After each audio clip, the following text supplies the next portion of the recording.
Good afternoon from Ho Chi Minh City in Vietnam. My name is John Keogh, and welcome to another 10 by 10 series where I'll speak with 10 executives for 10 minutes on different topics. And the topic today is on digital transformation. And I'm delighted to have with me Paul Ryan, the CEO of Trust Codes. Hi, Paul.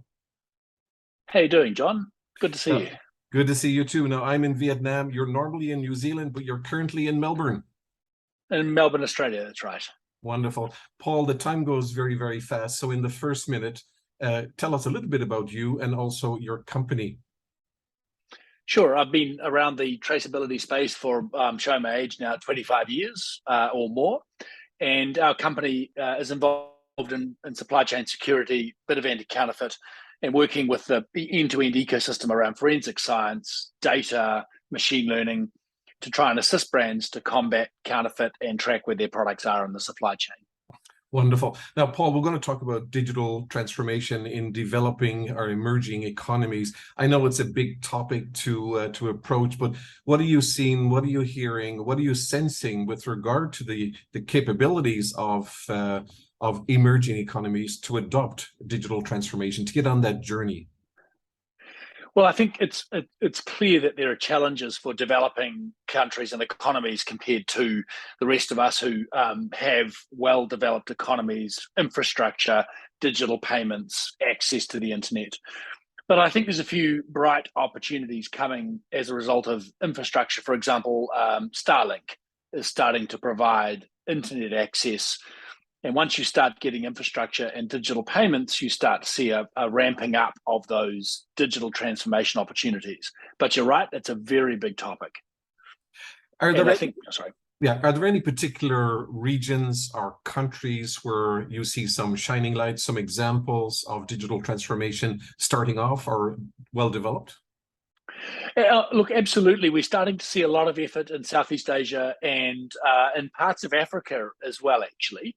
And some of those digital transformation opportunities are driven by things like palm oil. And because people are concerned about palm oil at a global level, we're starting to see digital transformation at a local level in developing countries or economies. So yes, we're starting to see a lot of effort going into improving the amount of data available. Wonderful. And what are the key challenges? You mentioned infrastructure a few moments ago, but can you mine in a little bit more into what you see as the key challenges for the emerging economies before they can get on that digital transformation journey? Well, I think it's as you said, it's a very complex conversation. So access to network or infrastructure is obviously a minimum. Otherwise, if you can't collect data, then you can't share the data, and the data is no use to you. I think the cultural and educational norms, and we see digital payments actually as a big way of getting consumers and growers, and we're in the agricultural space, of course, so we like talking about farmers and growers involved in, if they're involved in digital payments, they have a means to start engaging and sharing data. And you start to see that. So culturally, education, of course, good news is kids are coming through and they're digital natives.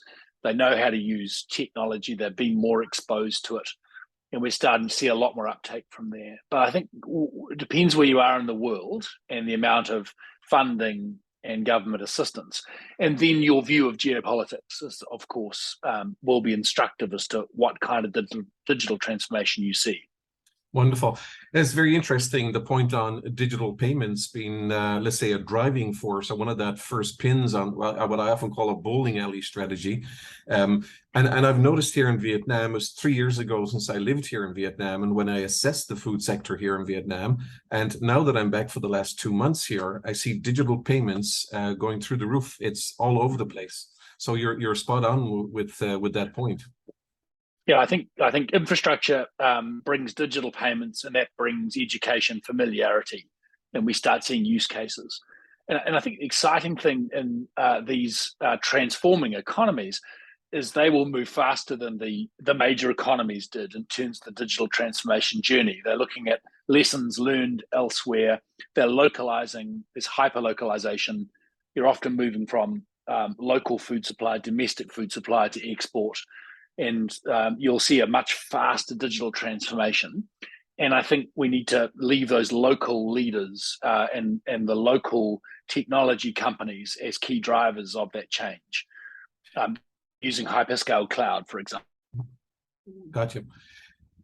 So you went on hold there for a moment, Paul. So now you're back again. Good to see that. So, Paul, how important is the role of the large food companies? Because we often say that they bookend, the large global supply with retailers. So you have the big processors, the big brands, and you have the retailers.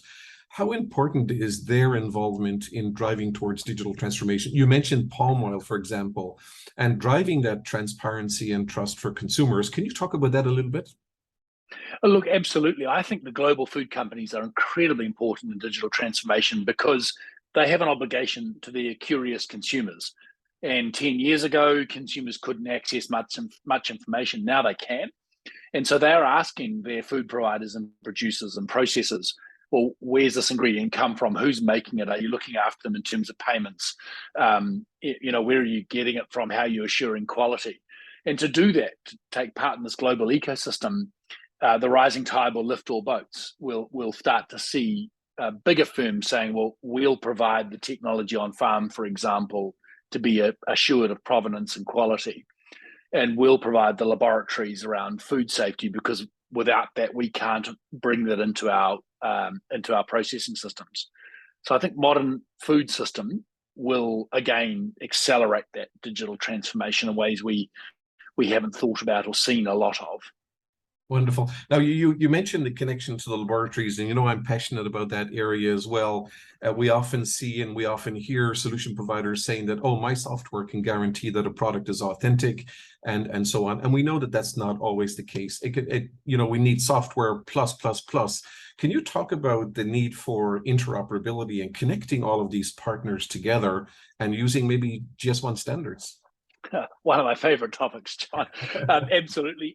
I think the other thing we are seeing is a global trend towards using Gs1 standards. And we talk about data interoperability, and that's at a technological level, but we're also talking about data coherency. And if you're not bringing all those data standards together in a meaningful way, as food crosses across multiple ecosystems, and even for domestic consumption, we start to use a different language of business, and that data becomes less useful. So we are seeing Gs1, we're seeing the new Gs1 digital link standards driving consumer engagement, retail, item level traceability. And you're right, software businesses like us, we're part of an ecosystem around provenance, forensic science, traceability. We are part of that story. We're not the whole story. I can track a packet of something, that's absolutely true. But when I partner with a science business, I can track a lot more because we're carrying that record with it, and you can start doing testing. Yeah, that's very, very important. And the difference there for people who are listening to us is that the forensic science laboratories can look at the ascertainable and verifiable characteristics of the actual ingredient or product itself, rather than just the outside packaging. So I'm going to say that that's Paul's first tip. Is align with analytical laboratories. Hug a scientist now, if you're comfortable after COVID. It's very important. Paul, we have about 2 minutes, so I want you to talk briefly in the first minute about what you see as the real business benefits for all stakeholders in driving towards digital transformation, and then we'll go into your top tips. So I think digital transformation brings about a common set of data that allows people to create a safe, efficient, and democratic almost food system. So we can start reducing food waste, we can start being more sustainable, we can start satisfying consumer expectations of where things have come from and how much people are paying for them. So digital transformation will, as I said, a rising tide will lift all those boats, because as farmers all over the world become more digitally engaged, as they begin to share data in meaningful ways using standards, you will see, as I said, a much safer food system. But I think after COVID and some of the geopolitical tensions we're seeing today, food security will become the big topic for the next 10 years. The more digital, the more secure your supply chains are, the more visible they are. Wonderful. Now, a quick question before I get into your top tips. Do you think that driving towards digital transformation will facilitate farmers or primary producers to go to market themselves and go to other markets rather than always using the middlemen. In other words, can the technology help us to disintermediate our supply chains and put more money in the hands of those farmers? Look, I absolutely think so. I talked about hyper-localization earlier, and we're starting to see that as part of the food security conversation. So direct to consumer and a shift back to more fundamental regen farming, for example, it will tend to be smaller lot holders growing products they care deeply about, following normal or natural ways of growing the product. There's no standard for that, of course. So I talked about data coherency and standards before, but we'll get there. And so I think, yes, the answer is there will be more margin available because the food relationship will be closer with consumers, and consumers will know more about the product they want to buy. Very, very important point. Paul, we have 30 seconds. What are your top tips for either food companies or other solution providers in going to market with digital transformation or trying to achieve digital transformation? 30 seconds. Well, you have to start somewhere. You've got the hyperscale cloud, rely on standards, and as you said, hug a scientist. Get science involved in that transformation journey because it's a vital data set. Without it, garbage in, garbage out, John.